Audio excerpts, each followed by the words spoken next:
Very good morning. तो चलिए आज हम क्या कवर करेंगे। मैंने एक्यूरेसी आपको कवर करवा दिया है, प्रेसीजन कवर करवा दिया है, ठीक है, एक एक वीडियो में। अब हम एक्यूरेसी और प्रेसीजन में डिफरेंस पता करेंगे, ठीक है ना। वो क्वेश्चन भी आपका बनता है।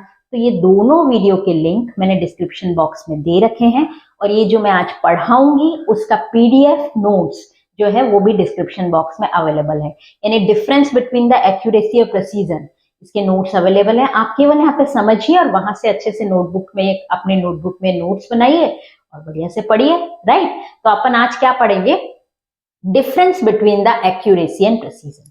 पर मुझे पहले हल्का सा समझना पड़ेगा कि एक्यूरेसी और प्रेसीजन क्या होता है। हालांकि मैंने समझा दिया है, बट आपको थोड़ा सा मैं एक्सप्लेन कर देती हूँ। पहले जो एग्जाम्पल दिया वही एग्जाम्पल अभी दूंगी।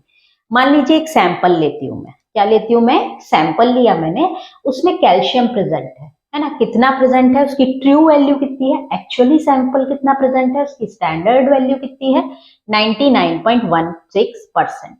मैंने ये दो स्टूडेंट्स को दिया, ठीक है ना, क्या सैंपल, और उनको बोला कि आप इसमें कैल्शियम आइडेंटिफाई करके लाओ। उनको ये बताया नहीं कि ट्रू वैल्यू कितनी है इसकी, आप इसको कैल्शियम आइडेंटिफाई करके लाओ इसमें, ठीक है। और इस एक्सपेरिमेंट को आप 3 बार करके लाना, यानी सेम एक्सपेरिमेंट। एक बार कैल्शियम निकाल के देखा, अच्छा इतना आ रहा है, फिर वही प्रोसेस दोबारा, दूसरी बार निकाल के देखा कितना आ रहा है, तीसरी बार निकाल के देखा कितना आ रहा है, ठीक है। इन दोनों स्टूडेंट्स को मैंने ऐसे बोला। तो अब क्या हुआ, फर्स्ट वाले ने 3 बार एक्सपेरिमेंट किया, तो फर्स्ट बार उसकी वैल्यू आई 99.1%, सेकेंड बार वैल्यू आई 99.18%, थर्ड बार वैल्यू आई 99.25%। अब उसने क्या किया, इन तीनों का मीन निकाल लिया। मीन कैसे निकालते हैं, इन तीनों को ऐड किया, जोड़ा, और कितने से डिवाइड कर दूंगी, कितनी बार एक्सपेरिमेंट किया है, 3 बार एक्सपेरिमेंट किया, यानी 99.110 प्लस 99.18 प्लस 99.25 डिवाइडेड बाय 3 कर दूंगी तो आ जाएगा 99.17%। तो 99.17% इसका मीन निकल के आया, जो किसके क्लोज है, इस ट्रू वैल्यू के बहुत क्लोज है। तो ये क्या हो गया, लगभग एक्यूरेट हो गया ये तो, ठीक है ना। ये तो हो गई अपनी एक्यूरेसी, यानी ट्रू वैल्यू के जितना नजदीक होगा वो उतनी ज्यादा अच्छे एक्यूरेसी होगी, राइट। सेकंड स्टूडेंट ने क्या किया, उसके निकले 99.43 निकला एक बार में, एक बार में 99.44 निकला, ये 99 ही लिखा हुआ है, एक बार 99.42 निकला। उसने जब इनका मीन निकाला, मतलब तीनों को जोड़ा और 3 से डिवाइड किया, किससे, 3 से, तो 99.43 निकला। इनका परसेंट कितना निकला इसका, 99.43। अब उसने देखा कि 99.43 जो निकला है वो 99.16 से थोड़ा दूर है, यानी ये फर्स्ट वाले के कंपैरिजन में कम एक्यूरेट है। एक्यूरेसी किसकी ज्यादा हुई, फर्स्ट वाले की। तो क्या देखा हमने एक्यूरेसी में, कि हमारी जो निकलने वाली वैल्यू है, जो हमारे एक्सपेरिमेंट से वैल्यू निकली है, वो ट्रू वैल्यू के कितनी नजदीक है, ये देखिए अपन ने, कितनी क्लोज है। अब बात आती है प्रेसीजन की। प्रेसीजन बहुत सिंपल है। प्रेसीजन का मतलब ये जो 3 एक्सपेरिमेंट किए हैं ना, ये आपस में कितने पास और कितने दूर है, ठीक है ना। मतलब देखिए 99.110 और 99.18 में कितने का डिफरेंस आ गया, 8 का। 99.18 और 99.25 में कितने का डिफरेंस आ गया, 7 का, ठीक है। यानी ये 8 दूर है, ये 7 दूर है। जबकि सेकंड वाले को देखो जरा, 99.43 और 99.44 में कितने का डिफरेंस आया, 2, केवल 1 का। जबकि 99.44 और 99.42 में केवल 2 का डिफरेंस आया। यानी इसमें जब इसने रिपीटेड एक्सपेरिमेंट किए तो इसके रिजल्ट में कम डिफरेंस आया।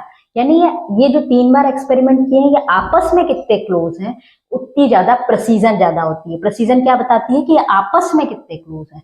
तो कौन ज्यादा क्लोज हुआ, जिनमें डिफरेंस कम आ रहा है वो ज्यादा क्लोज हुए, ये कम क्लोज हुआ।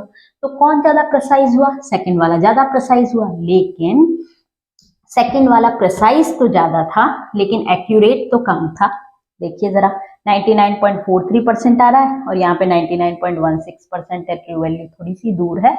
जबकि फर्स्ट वाला एक्यूरेट तो ज्यादा था पर प्रिसाइज कम था, क्योंकि इसकी डिफरेंस ज्यादा आ रही है, या आपस में दूर दूर है। यानी कोई भी रिपीटेड वैल्यू में जो रिजल्ट आता है वो आपस में जितना पास होगा उतना ज्यादा प्रेसीजन हाई होगा, जितना दूर होगा उतना ज्यादा प्रेसीजन कम होगा। लेकिन फर्स्ट वाले में वैल्यू एक्यूरेट तो है, बट प्रिसाइज नहीं है, क्योंकि 7 और 8 का डिफरेंस आ रहा है यहाँ पे। तो इसका मतलब ये जरूरी नहीं है, प्रिसीजन एक्यूरेसी पे डिपेंड ही नहीं है। ये एक्यूरेट तो है लेकिन प्रिसाइज तो है ही नहीं है, यानी प्रिसीजन एक्यूरेसी पे डिपेंडेंट नहीं है कि एक्यूरेसी ज्यादा होगी कि कम होगी, इसकी अपनी सेपरेट वो है कि बस ये इतना सा बताता है कि आपस में कितने पास और दूर हैं। यानी ये तो मोर एक्यूरेट है लेकिन प्रिसाइज तो कम है, ठीक है। ये लेस एक्यूरेट है बट मोर प्रिसाइज है, यानी आपस में बहुत क्लोज है। तो ये एक्यूरेसी से इंडिपेंडेंट होता है, एक्यूरेसी ज्यादा होगी कम होगी उससे फर्क नहीं पड़ता इसको, राइट।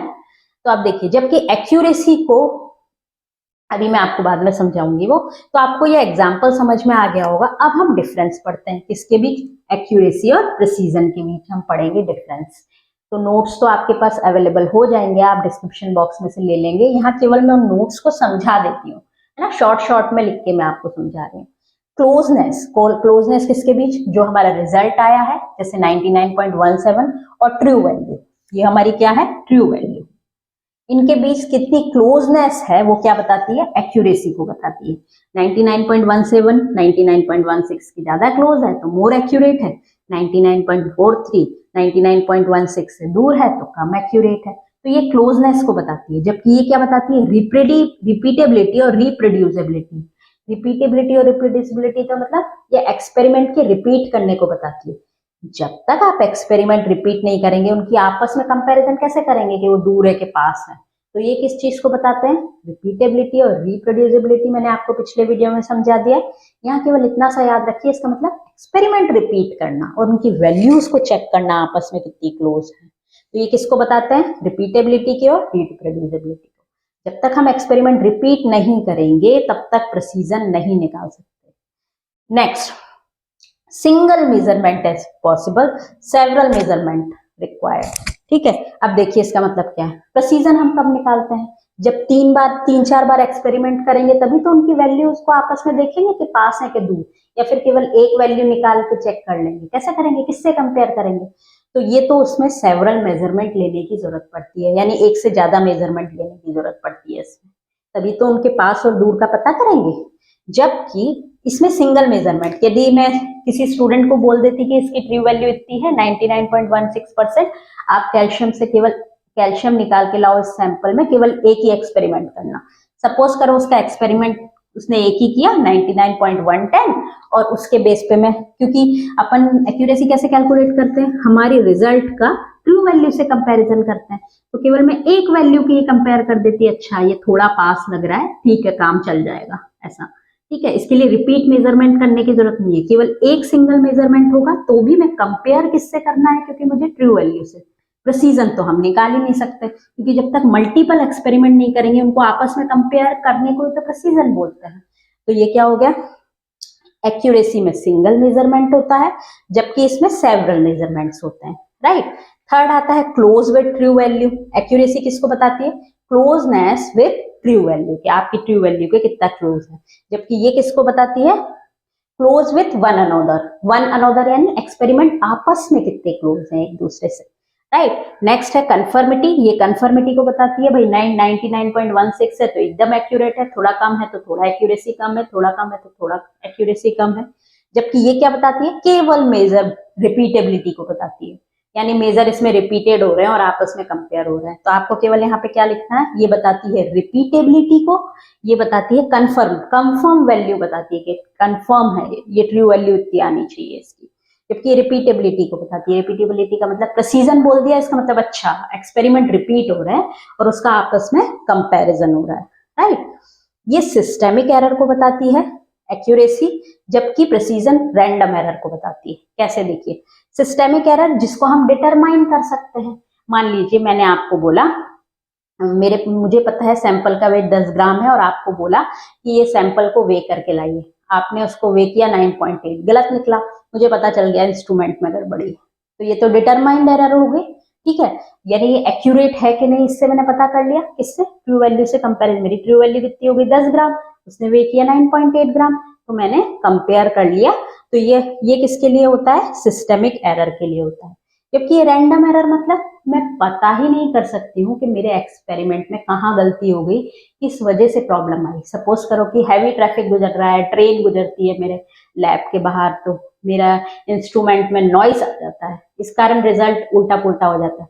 तो उस कंडीशन में हम बार बार एक्सपेरिमेंट करते हैं, ठीक है, बार बार एक्सपेरिमेंट कर लेते हैं, क्योंकि मुझे रीजन नहीं पता किस कारण हो रहा है, कितना हो रहा है तो पता है रीजन, तो किस कारण कितना हो रहा है ये नहीं पता, तो रिपीट मेजरमेंट करके उनका एवरेज ले लिया जाता है।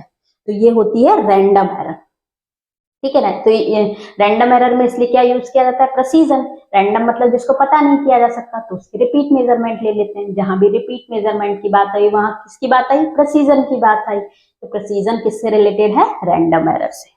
लास्ट मैंने आपको बता दिया कि accurate value must be precise. मतलब यदि हम 3 एक्सपेरिमेंट कर रहे हैं और उनका आप मीन वैल्यू आपस में जोड़कर 3 से डिवाइड करके निकाल रहे हैं, तो ये आपस में जब तक प्रिसाइज नहीं होंगी, पास नहीं होंगी, तो मीन वैल्यू भी इससे दूर आ जाएगी। यानी मीन वैल्यू एक्यूरेट वैल्यू होने के लिए प्रिसाइज होना तो जरूरी है, लेकिन प्रेसिजन, आप बस ये लाइन लिख देना, और प्रेसिजन इंडिपेंडेंट होता है एक्यूरेसी से। देखिए फर्स्ट वाला मोर एक्यूरेट है बट लेस प्रिसाइज है, नेक्स्ट सेकंड वाला लेस एक्यूरेट है बट मोर प्रिसाइज है। यानी उसको प्रेसिजन को इस बात से फर्क ही नहीं पड़ रहा है कि एक्यूरेसी ज्यादा है कि कम है, वो तो अपनी सेपरेट चल रही है। तो ये आपके डिफरेंसेस हो गए। आई होप आपको डिफरेंसेस समझ में आ गए होंगे, राइट।